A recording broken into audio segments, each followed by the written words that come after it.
इउपिपिएलनि दैदेनगिरिफ्रा मावथिफ्रा हाइकमान्डनि खोथाजों सोलियो, आबेगजों सोलिया। बे प्राइमारियाव बिपिएफआ देरहाबोदोंमोन। आं दिनै गैया, गतिके जोङो प्राइमारिनि गोबां दैदेनगिरिफ्रा जयैनो आंजों इउपिपिएलआव फैफादों। इउपिपिएल हिसाबै जोंहा आस्राबारि प्राइमारिनि सिङाव पार्मानेन्ट अफिस गैयामोन, भारा न' लानानैसो अफिस सालायबाय थानाय जादोंमोन। दा आंबो इउपिपिएलआव हाबफैबाय हिसाबै जोंनि आस्राबारि प्राइमारिनि इउपिपिएल दैदेनगिरि आरो 14 नं चिरां दुवार ब्लकनि इउपिपिएल दैदेनगिरि बिथांमोनहा सावरायलायनानै बे आस्राबारियाव 1 बिघा हा बायनानै दिनै गोदान अफिस लुदों आरो बे अफिसखौनो दिनै आंनि आखाइनि दारैहाय बेखेवनानै होनाय जादों। दिनैनिफ्राय इउपिपिएलनि मिटिं दावथिं गामिनि मानसिफोर दैदेनगिरिफोरजों सावरायफैनाय गुबुन गुबुन प्रग्रामफोरखौ जोङो बे दिनैनि बे मावख'आवनो बे अफिसावनो जों मोजाङै सालायलांनो हासिगोन आरो जों आसा खालामदों बे अफिसखौ खालामनायनि उनावहाय आस्राबारि प्राइमारिनि सिङाव थानाय जि 13टा गामिफोर दङ, बर' गामि, आदिबासि गामि, राभा गामि आरो अन्यान्य गामि, बिनि मानसिफ्रा दैनन्दिन जिखुनु समाव प्रयोजन जायो अब्लानो दैदेनगिरिफोरजों बे न'आव फैनानै सावरायलायनायनि मोनसे स्कप फैबाय। 14 नं चिरां दुवारखौ लानानै टिकेटनि जि इउपिपिएल दोलोनिफ्राय टिकेट बिनायनि दान्थे बिदान्थे जाबाय थानायखौ जों नुदों सार। बेखौ आंनि नोजोराव जि केन्डिडेट लानानै सोर मोनबावगोन, 2 केन्डिडेट, 3 केन्डिडेट, 4 केन्डिडेट बुंनाया जाहैबाय बे बिपिएफ दोलोनि प्रपागान्डा। जोंनि गेजेराव गावजों गावनि गेजेराव मिसआन्डारस्टेन्डिं लाबोनो थाखाय बेखौ खालायनाय जादों।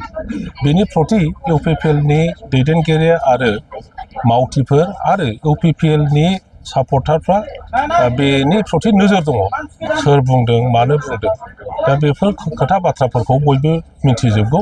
इउपिपिएल दोलोआव फैनानै आं बेखौनो अनुभब खालामदों जे इउपिपिएलनि दैदेनगिरिफ्रा मावथिफ्रा हाइकमान्डनि खोथाजों सोलियो, आबेगजों सोलिया।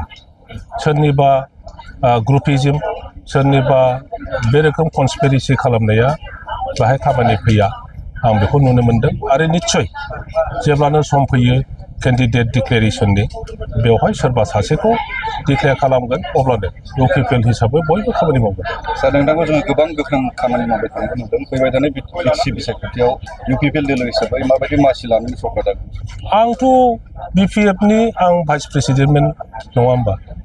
आरो बिपिएफआव जेब्ला दंमोन आंनोथ' मावजोबोमोन, गोबां खामानिखौ आंनो मावोमोन।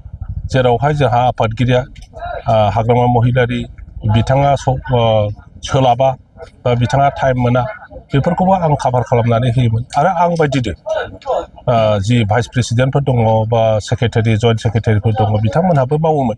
दा आं इउपिपिएलआव फैबाय, आंनि खामानिखौनो मावो। आंनि दायथ' इउपिपिएलखौ बोरैहाय गोख्रों राजनैतिक दल खालामनाय, बिनि दायथ'आ आंनावबो गोग्लैबाय। गतिके आं इउपिपिएलनि नेता हिसाबै दिनै बिटिसि बाखिखौ इउपिपिएल मुखि खालामनो, इउपिपिएलनि प्रिन्सिपल मथे बा जोंनि बिटिसि दाफुंनाय, बिटिसिनि भबिसतखौ इउपिपिएलनि दारैहाय निर्णय खालामनाय, इउपिपिएलनि दारै दाफुंनायनि जि परिकल्पना, बेखौ जाफुंसार होनो थाखाय आङो रायजो राजानि खाथियाव थांदों।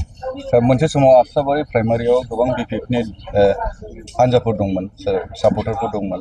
दायो माबायदि थासारियाव दं? बे प्राइमारिनिनो आंबो आस्राबारि प्राइमारिनिनो बासबारियानो आंनि जोनोम जायगा। आङो बे प्राइमारिनिनो व्यक्ति। गतिके बेवहाय जेब्ला आङो बिपिएफआव दंमोन, प्राइमारि हिसाबै बिपिएफआ बाहाय बिराद स्ट्रंमोन। आरो 2005निफ्राय आरम्भ खालामनानै जेब्लाबो बे प्राइमारियाव बिपिएफआ देरहाबोदोंमोन। आं दिनै गैया, गतिके जोङो प्राइमारिनि गोबां दैदेनगिरिफ्रा जयैनो आंजों इउपिपिएलआव फैफादों।